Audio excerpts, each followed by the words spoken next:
There was one product at the 2023 PGA Merchandise Show that caught a lot of people off guard. Got a lot of attention, and it's probably one of the smallest products, if not the smallest product, at the PGA Merchandise Show. And today we're going to do a review about it. I'm Ryan Ballengee with Golf News Net. Thanks for checking in with us today. It's our first rangefinder review of the year. We do a lot of these because it's a piece of equipment a lot of people buy, and there's always really something new coming in the space. But there's something about this one that I've never really seen before, and I think it makes it quite interesting and quite different. So, say hi to the Cube from Caddy Talk. Now, these folks are associated with Golf Zone, which is like the biggest brand in South Korea in terms of screen golf, or as we would call it, indoor golf here, and simulator golf. And they have basically a ton of Golf Zone locations that are for like home simulators, or like Starbucks basically, like on every corner. People love screen golf in South Korea. But the Caddy Talk brand has come out with this device, the Cube. And I want to give you a point of comparison here.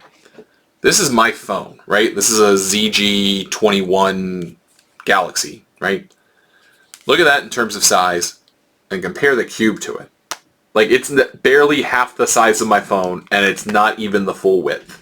This thing is small. It takes up a very limited amount of space, which, if you like that kind of thing, if you're looking for a device to be able to measure distances that's smaller and truly fits in your hand. I mean, there's no like two-hand, like you can't two-hand this thing. I mean, if you would, it's overkill. Even if you have small hands, even if you're a kid, you can hold this thing and use it very easily. Obviously, the Cube name comes from the fact that it looks like, well, it's not a cube because that would be all the same length. But that's the idea they're trying to get here. Very square shape, squared off shape. Looks a little bit different than pretty much any other rangefinder that I have. I don't know one that looks like a square. It just doesn't exist that way. Usually, obviously, it's bulkier. The eye port comes out here. This kind of slopes a little bit. That is not the case with this thing. This does not take up much space, and it definitely lives up to the name, Cube. Now, how does it work? It just works like any other rangefinder. So you've got a eye viewer here that you can adjust. And you have that on every rangefinder. You can turn it each way. Here's your power button, which allows you to find your target, shoot for it, hit it, and then it'll indicate on the side here, actually, which is pretty cool, that your slope is on. And you can control that from down here at the bottom, which makes it pretty cool. Now, the other thing that you can really do with this that I think is fascinating, one, is it'll show you the distance here on the display. So once you hit a target, it'll read out here for a couple of extra seconds what the distance is. But it'll also show it here on the inside of the viewfinder. The viewfinder is great. It is a nice, bright red. It's got a little bit of green in terms of the kind of aimer, the crosshairs when you're trying to find your target. It makes it very easy to see. And there are a lot of rangefinders out in the marketplace, particularly the kind of lower cost ones, although many have improved this over the years, that will give you just a straight black display, and it's really hard to read in certain conditions. You will not have a problem reading what the Cube tells you to do, distance-wise.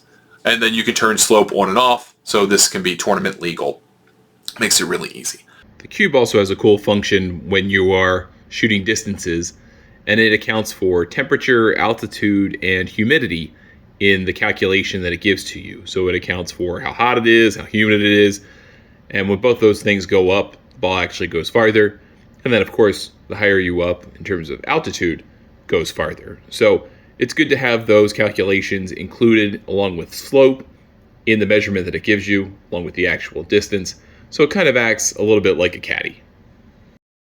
The other cool thing that this does is not only can you do a scan mode, which is pretty much standard issue for every single rangefinder out in the market, you can also triangulate, which I think is pretty wild. So let's say you are in a situation where you're playing golf and it's cart path only, and you want to grab your clubs or a club, you don't want to take your whole bag over to the ball, but you don't know exactly how far you have yet, and you don't want to just walk over to the ball, shoot the number, walk back, get your club, take extra time. What this will allow you to do is shoot two objects. So you could shoot the ball, and then you could shoot the flagstick or whatever location you want, and it'll give you the distance between those 2 points. So then you can decide right then and there, that's how far you have. You don't have to get all the way to the ball to figure it out, which that is fantastic. That's a new thing for me, because now I can go and say, okay, and I walk predominantly, but hey, everyone plays in a scramble every once in a while, or finds themselves on a golf course in a golf cart, and you play on a CPO day, and now I can go, hey, bang, bang, that's what we've got. Pick your club, go from there. And you don't have to do that with just the flag, right? You could pick any kind of point on the golf course. You could pick golf ball, that point, now you've triangulated it. And once you've done that, then you can do that for layups, or pick the front of the green target that you want to hit, or to get over a bunker. You can do all of those things and just figure it out really easily. And that means you kind of have some of the benefit of a laser rangefinder, you have some of the benefit of a GPS, which a lot of people have, and you kind of have that all in one. And you can do it pretty precisely, and you can do it pretty easily. So that's what really makes this thing particularly useful and enjoyable. Again, I think one of the knocks you could have on this is that it's small. I do kind of like being able to hold it up to my eye really easily. You can do that here. It's just a little bit of an adjustment. It's not that much of one. And if you do have bigger hands, you might feel like you're just kind of, I don't know, like death gripping it to be able to hold on to it. Again, that's up to you. I'm 6'2". I've got pretty big hands. It fits in there just fine. It works out okay. I do like using it. We'll also point out that it does have a battery pack here that you can open up, and that's really to USB charge. So if you're one of those people who likes having the battery that lasts for like a couple of years, and you just like throwing that one battery in there and you twist it closed and you come back to it like 3 or 4 years later, you might not like that. You might not like having to charge your device time in and time again.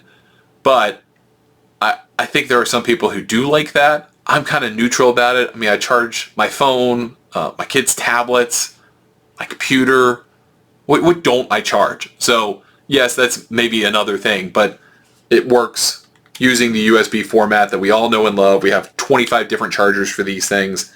It's really easy. Get it in there, get it charged, and you can use it. And it charges pretty quickly. It doesn't take a whole lot of time. Use it for several rounds in a row before the charge goes out. It's not like a charge every time you play golf type thing. Really makes it easy to use. The display here is pretty cool. It stays on, on the inside too after you hit your target, and that also helps. But then you can also show it to a playing partner if you want, I guess. But I like having that option of just be able to not have to keep my eye closed and keep staring at something to remember the number. I can look at it on the side for a minute. That's a nice innovation. I appreciate that. Is it a huge difference? No, not necessarily, but it is cool. The one thing that's kind of my overriding takeaway from the Cube is that it's just a little different. It's just different enough to be worth buying, because it is a little bit of an innovation. There are so many products in the marketplace now that are not innovative. They're just there to be there, and they cost you money, and you buy them, and they just perform a function. This has some cool bells and whistles that I think your friends will ask you about if you care about that kind of thing, that you might find interesting if you're into these types of electronics. It's just something a little bit different, as opposed to kind of your standard issue laser rangefinder that you can get off Amazon for $50 and just does enough to be good. If you want something that looks a little bit different, feels a little bit different, you got that in this product. That all said, it's up to you, right? At the end of the day, do you want to have something that's heavier, lighter weight, bigger, smaller? Most of these things all have slope that you can turn on and off, but they don't all have the monitor on the side. They don't all have kind of the cool look and feel. They don't all have a very bright display system. They don't all charge via USB. This is all kinds of cool, interesting stuff in a little package, and I think it's worth taking a look at. It's a gift that, especially if you're looking for like a Father's Day type thing, that a dad's going to get out of the box and be like, hey, this is pretty awesome.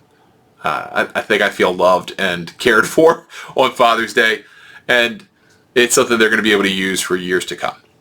So my verdict on the Cube is it's totally worth your investment to look at it, at least of your time to look at it. And if you decide you need something a little bit bigger for your hands or a little bit heavier, this is fairly lightweight, then hey, that's up to you. But for a guy that's a big guy with big hands, it totally works for me. All right, that's going to do it for us on this review. Thanks so much for spending some time with us.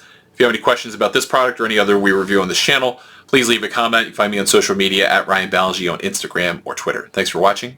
We'll see you next time.